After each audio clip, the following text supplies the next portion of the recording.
আজ মাংস রান্না হচ্ছে। কতগুলো তো আলু? দুটো আলু। এমনি আলু ভালো লাগে না খেতে। এই জায়গার লোকজন যা আলু খায় বাবা, ওকে দিনেই বলে 3-4 কেজি আলু লাগে।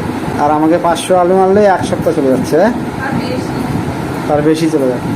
আমি তো যখন একা ছিলাম আমি 10 টাকার আলু আনতাম, 15 দিন যেত। তাও আলুগুলো রান্না করে আবার ফেলে দিতাম, খেতাম না।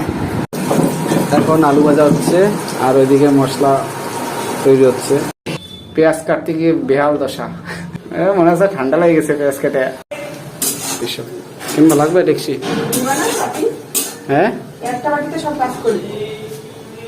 নেবানি একটা বাটি। এখন মশলা বসানো হচ্ছে। তারপরে কি দেওয়া হবে? মাংস না আলু? সে ভাত হচ্ছে। কষ্ট গেছে তাই এখানে বসে আছে।